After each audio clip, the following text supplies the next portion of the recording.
இறுதி சுற்றுல இருக்கும். ஒரு பக்கம் காங்கிரஸ் அரசியல் செய்யறாங்கன்னு குற்றம் சாட்டுறீங்க சூர்யா. மாறா தினமும் உங்க செய்தி தொடர்பாளர்கள்லாம் வந்து காங்கிரஸ் பாகிஸ்தானுக்கு துணை போகுது அப்படின்னு ஒரு டெம்ப்ளேட்டா அவங்கள பெயிண்ட் பண்றீங்க. அது என்ன மாதிரியான அரசியல் அப்படிங்கிற கேள்வி. நாட்டுக்கு அரசுக்கு இந்த தருணத்துல எல்லாரும் ஒத்துழைக்கணும், மாற்றுக்கிறது இல்லை. But you also cases to answer இல்லையா? இல்லை, கண்டிப்பாக. இப்போது இது எப்படி இவங்க வந்து கம்பேர் பண்ணுறாங்கன்னு பாருங்களேன். அவர் சொல்லார், மும்பை டெரர் அட்டாக் நடந்தோடனே சிவராஜ் பாட்டீல் வந்து ராஜினாமா பண்ணிட்டோம், அது வந்து மிகப்பெரிய விஷயம், அக்கௌண்டபிலிட்டி நீங்கள் என்ன பண்ணிட்டீங்கன்னு கேட்குறாங்க. இந்த மும்பை 26/11க்கு முன்னாடி ஒரு 4 படிக்கும் பாருங்கள். டெல்லி 2005 62 பேர் இருந்தாங்க. 2006 வாரணாசி பாம்பு பிளாஸ்டில் 28, மும்பை 2006 ட்ரெயின் பிளாஸ்டில் 209, அப்புறமா ஹைதராபாத் 2007 58 பேர் இருந்தாங்க. ஜெய்ப்பூர் 2008 63 பேர், அகமதாபாத் 2008 56 பேர், அதே 2008 டெல்லியில் 30 பேர். கிட்டத்தட்ட 900 மக்கள் படுகொலை, தீவிரவாதிகளால் மிகப்பெரிய குண்டு வெடிப்புகளால் கொல்லப்பட்டதற்கு அப்புறமா தான் உங்க ஹோம் மினிஸ்டர் இதெல்லாம் கல்மினேஷனா 26/11 வந்தது அப்படி.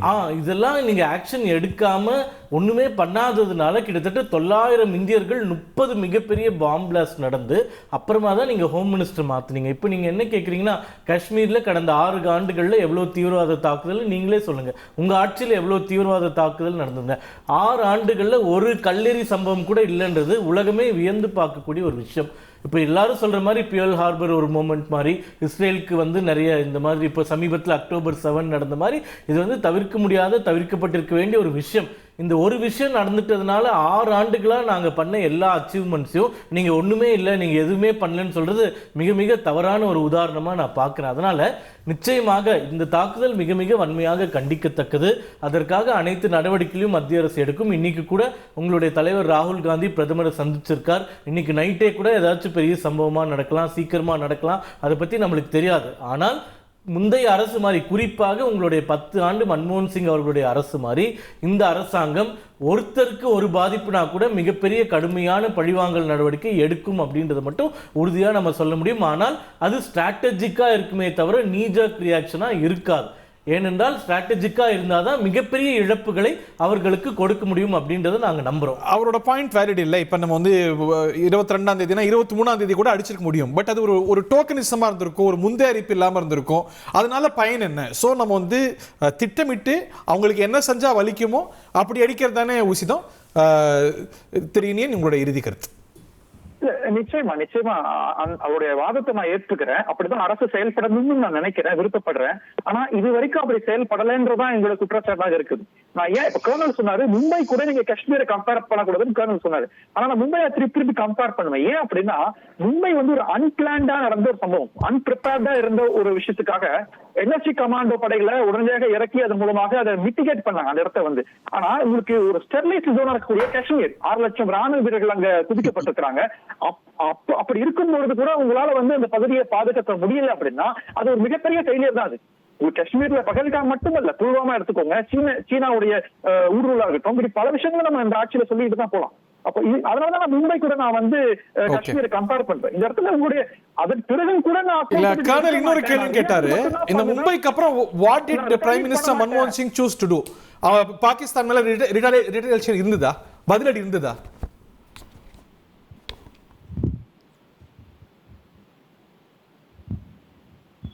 26/11க்கு அப்புறம் மன்மோகன் சிங் பாகிஸ்தானை எப்படி கையாண்டார்? இல்ல 26 எனர்ஜி கமாண்டோட ஆபரேஷனுக்கு பிறகு அஜ்மல் கசாப் என்ற தீவிரவாதி கைது செய்யப்பட்டார், நீதிமன்றம் நிறுத்தப்பட்டார். அது நம்ம செஞ்சிடுவோம். அது இல்ல, பாகிஸ்தான் என்ன செஞ்சோம்? ஒரு சிட்டிலே இது Pakistan sponsored terrorism. How did we treat Pakistan? பதிலடி கொடுத்தோமா?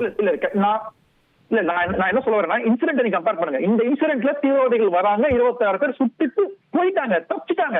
Mumbai was even bigger. நான் சொல்றேன். Okay, understood. ஒன் ப்ரிப்பேர்ட் சிட்டில நீங்க அதை தடுக்க முடிஞ்சிருக்கு. ஆனா ராணுவம் அந்த 3 அடிக்கு ஒரு ராணுவம் இருக்கின்ற பகுதியில தவற விட்டுட்டீங்க என்ற அந்த பொறுப்பை நீங்க ஏற்றுக்கிட்டு தான் ஆகணும். அதுல யாரும் மறுக்கிறது எதுவும் இல்ல. இப்போ நான் ரியாக்ட் தான் பண்ணுவேன், ரிட்டாலியேட் பண்ண மாட்டேன்னு சொல்றது வேடிக்கையா தான் இருக்கிறது. நீங்க எப்போ ரிட்டாலியேட் பண்ணீங்கன்னா மக்கள் காத்துட்டு இருக்காங்க. குறிப்பாக 26 குடும்பங்களை சார்ந்தவங்க தீவிரமா காத்துட்டு இருக்காங்க. ஓகே, இறுதி கருத்துக்கான ரொம்ப சுருக்கமா. ரெண்டு விஷயத்தை நான் கவர் பண்ணுறேன் சுருக்கமாக. ஒன்று வந்து அவர் சொன்னார், நாங்கள் வந்து ரொம்ப கிளியராக பண்ணோம் காங்கிரஸ் அப்படின்னு சொல்லிட்டு. அவருக்கு ஞாபகத்தை பார்க்குறேன், மேபி அவருக்கு தெரியுமான்னு தெரியல. ஜூலை 11, 2006 மும்பை சபர்பன் ரயில்வே அட்டாக்ல 209 பேர் இறந்தாங்க. லஷ்கர் இ தொய்பா வந்து அதுக்கு வந்து சிமியோ அதுக்கு வந்து தலைமை ஏற்றாங்க. அது மாதிரி நம்ம பார்த்தோம்னா 26/11 நமக்கு ஞாபகம் இருக்கு. 2008 என்ன இவங்க வந்து ஆக்ஷன் எடுத்தாங்க, பதவி விலகினாங்க, உடனே என்எஸ்ஜி தன்னுடைய வேலை செஞ்சது. நீங்க தலைவராக பிரதம மந்திரி என்ன செஞ்சார் அப்படிங்கிறது ஒரு கேள்வியை நான் அவருக்கு வைக்கிறேன். இரண்டாவது, மிகவும் வருத்தமாக இருக்கின்றது ஒரு விஷயத்தை, அதாவது we should not talk that voice of, we should not be the voice of Pakistan. நம்மளுடைய அதாவது முதல்ல அவங்க சொன்னாங்க பாலக்கோட்ல ஸ்ட்ரைக்கே நடக்கலன்னு. எப்போ நடந்தது? 26 வந்து நடந்தது இல்லையா? 26 February 2019 நம்ம வந்து அங்கே போயிட்டு நம்ம வந்து ஸ்ட்ரைக் வந்து நம்ம வந்து டெரரிஸ்ட் கேம்பை வந்து நம்ம வந்து பாலக்கோட்ல போய் நம்ம ஸ்ட்ரைக் பண்ணோம். பாகிஸ்தான் வந்து உடனடியாக ரிட்டாலியேஷன் நெக்ஸ்ட் டே பண்ணுது, 27 February பண்ணுது. அப்பதான் இந்த வந்து டாக் ஃபைட் வருது. டாக் ஃபைட் வந்து we claim that F-16 நம்ம வந்து ஃபயர் பண்ணியிருக்கோம்னு சொல்லிட்டு பாகிஸ்தான் சொல்லுது முதல்ல எங்களுடைய பாலக்கோட்லயும் அவங்க வந்து வரல, இங்க F-16 வந்து வரலன்னு. அப்ப எதுக்காக அவங்க ரிட்டலியேட் பண்ணாங்க? இன்னைக்கும் காங்கிரஸை சேர்ந்தவர்கள் பல வந்து மூத்த பத்திரிகையாளர்கள் பாலக்கோட் ஸ்ட்ரைக் நடக்கவே இல்லைன்னு சொல்றாங்க. இது ரொம்பவும் வந்து என்ன சொல்றதுன்னு எனக்கு தெரியல, மனம் வேதனை தான் அடைகின்றது.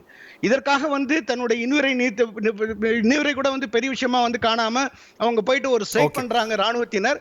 அதை வந்து தப்பா சொல்லக்கூடாது. இந்தியன் ஏர்ஃபோர்ஸினுடைய air marshal Kapoor Indian air force confirm பண்றாரு F-16 டவுன் பண்ணிருக்கோம். he shown that piece of that AIM-120C ஓடது வந்து பீஸ வந்து காமிக்கிறாரு.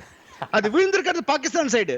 அதுக்கு வீடியோ எடுத்து இதை எடுத்து நம்ம வந்து கொண்டு வந்து எல்லாருக்கும் கொண்டு வந்து ப்ரூஃபா காமிக்கணும். இந்திய ராணுவத்தினுடைய வார்ல கிடையாது யாருமே Indian air force air marshal Kapoor confirmed F-16 sorry no you are lying sir. Sorry sir. Sorry sir. You are a colonel. Please don't do this. Please don't do this.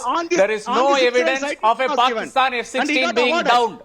Ever there is no evidence of a Pakistan F-16 being drowned. தயவு செய்து தவறான தகவல் கொடுக்காதீங்க. நான் சொல்றேன் sir, I have examined every single piece of evidence that has been given. நீங்க IT செல்ல இருந்து கொடுத்த எவிடன்ஸ் பத்தி பேசாதீங்க தயவு செய்து. அது சூர்யா பேசுறது நீங்க பேசாதீங்க. Examined authority is at Indian Air Force.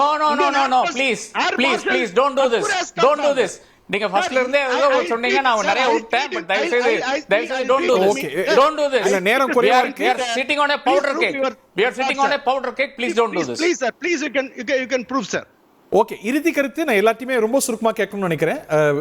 Kernel, இந்த தருணத்துல நாட்டு மக்களுக்கு, தமிழ்நாட்டு மக்களுக்கு இந்த அலர்ட்னஸ்லாம் இருக்கக்கூடிய ஒரு அசாதாரண சூழல்ல நீங்க சொல்லக்கூடிய செய்தி என்ன? ask this question to everyone. ரொம்ப சுருக்கமா 10 வினாடிகள் எல்லாரும். பல பேருடைய வந்து தன்னுடைய மகன் இல்லைன்னா தன்னுடைய கணவர் இல்லைன்னா தன்னுடைய சகோதரர் இந்திய ராணுவத்தில் இருப்பாங்க. நீங்க வந்து கவலை கொள்ள வேண்டாம். கவர்மெண்ட் அந்த ஒரு மாக் ட்ரில் நம்ம செய்யக்கூடிய அந்த ஒரு விஷயத்தை வந்து செயல்முறைகளை வந்து நம்ம கத்துக்கணும், அது செய்யணும், வீரமாக நம்ம இருக்கணும். இந்த கடினமான நேரத்தில் நிச்சயமாக நமக்கு வந்து மிகப்பெரிய வெற்றியை வந்து இந்திய ராணுவம் தரும். அதுல வந்து மாற்று கருத்து இல்லை. ஜெய்ஹிந்த். Hope so. ஜெய்ஹிந்த். இறுதி கருத்து இனியன் ரொம்ப சுருக்கமா? இல்ல அவர் போற போக்குல காங்கிரஸ் வந்து பாகிஸ்தானோட பேசுதுன்னு அவர் சொல்லிட்டு போனாரு. அது மிகவும் ஒரு தவறான கருத்தை நான் பாக்கிறேன். பிரதமர் நவாஸ் ஷெரீப் வீட்டுக்கு பிரியாணி சாப்பிடுறதுக்கு நாங்க நரேந்திர மோடி தான் போறோம், மறந்துடக்கூடாது. நேரம் இல்ல. சோ இறுதி கருத்து பப்ளிக் நீங்க சொல்ல விரும்பக்கூடிய செய்தி இந்த தருணத்தில். Keep it short. 10 seconds please. இல்ல நாங்க எதிர்பார்க்கிறது ரிட்டாலியேஷன் தானே தவிர இந்த மாதிரியான ரியாக்ஷன் இல்ல. ஓகே, எங்களுக்கு மக்கள் எதிர்பார்ப்பு அதுதான். Point taken. இறுதி கருத்து சுருக்கமா. பாகிஸ்தான் F-16 வீழ்த்தியதற்காக அபிநந்தன் வர்தமான் நம்ம ஊர்க்காருக்கு வந்து வீர் சக்ரா வந்து நம்ம கொடுத்து கௌரவிச்சிருக்கோம். ஓகே, இந்தியன் ஆர்மியோட அனைத்து ரெக்கார்டுகளிலும் F-16 வீழ்த்தப்பட்டதாக குறிப்புகள் இருக்கின்றது. அந்த ரெக்கேஜ் கூட காமிச்சது, ரேடார் எவிடன்ஸ்ல இருந்து எல்லாமே காண்பித்திருக்கிறோம். அது நம்மளுடைய ஒரு சாதனை, அதை நம்ம கொண்டாடணும். அது பண்ணலன்னு சொல்றது ரொம்ப வருத்தமா இருக்கு. அதை நான் வந்து பதிவு செஞ்சுக்கிறேன். ரைட். இந்த we don't have the time. இன்னொரு தவறான கருத்து நீங்க சொன்னீங்க, ஏதோ Pakistan airlines are all getting affected னு சொன்னீங்க. இந்தியால இருந்து இன்னைக்கு கூட பிசினஸ் லைன் செய்தி எடுத்து பாருங்க, $600 மில்லியன் வந்து ஏர் இந்தியா ஒரே ஒரு நிறுவனத்துக்கு வந்து லாஸ் ஆகுதுன்னு சொல்லிட்டு அவங்க அழுதுட்டு இருக்காங்க. பாகிஸ்தான்ல ஏர்லைனே கிடையாது. ஒரே ஒரு PAA இருக்கிறது வந்து 2 ஏர்கிராஃப்ட் வந்து வச்சிருக்காங்க. அவனுக்கு லாஸ் கிடையாது. இந்தியன் ஏர்லைன்ஸ்க்கும் இண்டிகோவுக்கு தான் லாஸா இருக்கிறது ஒண்ணு. ரெண்டாவதாக தமிழ்நாட்டில் இருக்கிற மக்கள் வந்து யாரும் ஐயப்பட வேண்டாம். நம்ம ஒரே ஒரு பிரச்சனை தான், அனைவரும் எதிர்கட்சி ஆனாலும் ஆளுங்கட்சி ஆனாலும் அனைவரும் இந்தியாவுக்காக தான் இருக்கிறோமே தவிர பாஜக சொல்ற மாதிரி நாம அனைவரும் வந்து பாகிஸ்தானியர்கள் கிடையாது. F-16 ரக விமானம் வந்து வீழ்த்தினதுக்கு ப்ரூஃப் இல்லன்னு சொன்னதனால நான் வந்து பாகிஸ்தானி ஆக மாட்டேன். I am asking for proof. Okay time இல்ல ஜெயிப்பது இந்திய தேசமாகட்டும். இந்த ஒரு சவாலான சூழலை நாடு எதிர்கொண்டிருக்கக்கூடிய சூழல்ல அடுத்து என்ன அப்படிங்கறதை எதிர்நோக்குவோம். ஒரு அலர்ட்னஸ் தேசம் முழுக்க உருவாக்கி இருக்கிறது. அடுத்து என்ன, ஜெயிப்பது இந்திய தேசமாகட்டும். நிகழ்ச்சியில் பங்குகொண்ட பார்த்த நேயர்கள் அனைவருக்கும் நன்றி, வணக்கம்.